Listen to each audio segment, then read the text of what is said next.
BPSC ने अपना वार्षिक कैलेंडर जारी किया परीक्षाओं का, उसमें टीआरई 4 का कोई जिक्र नहीं।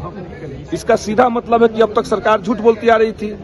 और मंत्री जी ने एक बार कहा कि हम 25,000 बहाली लाएंगे, टीआरई 4 के तहत 25,000 से कम नहीं लाएंगे। फिर सरकार ने कहा 44,000 लाएंगे। अब मंत्री जी ने कल सदन में कह दिया कि 30,000 बहाली लाएंगे। असल में बिहार के युवाओं के साथ, अभ्यर्थियों के साथ ये सरकार खिलवाड़ कर रही है। ये बात खुल करके सामने आ गया है। बिहार में बेरोजगारी और लंबित भर्तियों के मुद्दे पर एक बार फिर से सियासी हलचल तेज हो गई है। विधायक संदीप सौरभ ने बीपीएससी और टीआरई 4 की रिक्तियों को लेकर सरकार पर दबाव बनाया है। उन्होंने कहा कि राज्य में बड़ी संख्या में पद खाली पड़े हैं, लेकिन भर्ती प्रक्रिया समय पर पूरी नहीं की जा रही है, जिससे लाखों अभ्यर्थियों का भविष्य अधर में लटका हुआ है। अब संदीप सौरभ ने मांग की है कि सरकार जल्द से जल्द बीपीएससी और टीआरई 4 की सभी रिक्तियों को स्पष्ट आंकड़ा जारी करे और भर्तियों को ठोस समय सीमा में तय करे। उनका कहना है कि युवाओं से लगातार वादे किए जा रहे हैं, लेकिन जमीन पर कोई ठोस कदम नहीं दिख रहा है। अब इससे छात्रों और अभ्यर्थियों में भारी नाराजगी भी दिख रही है। अब इसी मुद्दे को लेकर 16 फरवरी को आंदोलन की घोषणा भी की गई है और संदीप सौरभ ने और भी बहुत कुछ कहा है। सुनिए क्या कुछ कहते नजर आए। लेकर के मुद्दा उठाया था अंदर में, और दूसरी तरफ टीआरई के जो स्टूडेंट है, टीआरई 4 को लेकर के शिक्षक अभ्यर्थी हैं, वो भी बार बार प्रोटेस्ट कर रहे हैं। बीएसएससी का जो मुद्दा हमने उठाया, 2023 में बहाली आई बिहार कर्मचारी चयन आयोग की तरफ से, और 23 में बहाली के बाद अभी तक उस बहाली के ऊपर 23 के बाद 23 पूरा चला गया। 23 की शुरुआत में वो आया था, 23 चला गया, 24 चला गया, 25 चला गया।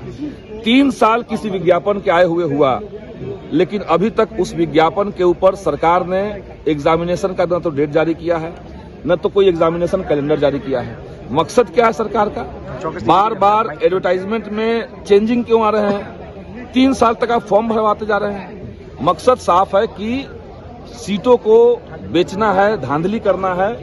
ये सरकार पहले भी करती आ रही है, इसीलिए अभ्यर्थी चिंतित है। हमने सदन में मांग की थी कि आप जल्द से जल्द बीएसएससी इंटर स्तरीय जो प्रतियोगिता परीक्षा है, आप उसका डेट शेड्यूल जारी कर दीजिए। ये हमने मांग उठाई। टीआरई 4 को लेकर के भी स्टूडेंट जो है वो मांग कर रहे हैं, सड़कों पर भी हैं, 1,20,000 वैकेंसी है लाने की मांग कर रहे हैं, और 16 तारीख को फिर से आंदोलन करने वाले। देखिए, टीआरई 4 जो है, जिसकी घोषणा एक बार नहीं, शिक्षा मंत्री ने कई एक बार की।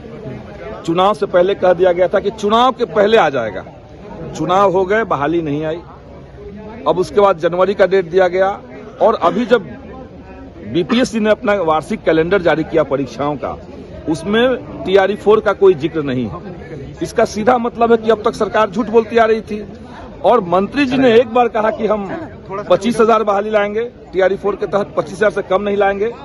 फिर सरकार ने कहा 44,000 लाएंगे। अब मंत्री जी ने कल सदन में कह दिया कि 30,000 बहाली लाएंगे।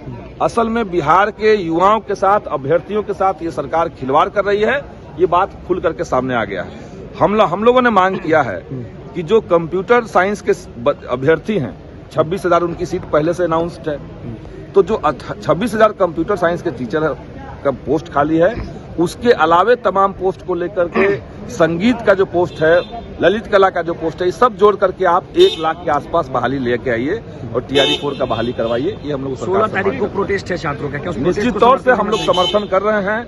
बिहार में छात्रों का, नौजवानों के हर आंदोलन को न हम लोग केवल समर्थन करते हैं, बल्कि हर आंदोलन में हम लोग शामिल भी होते हैं। संदीप जी, अब कहाँ गए?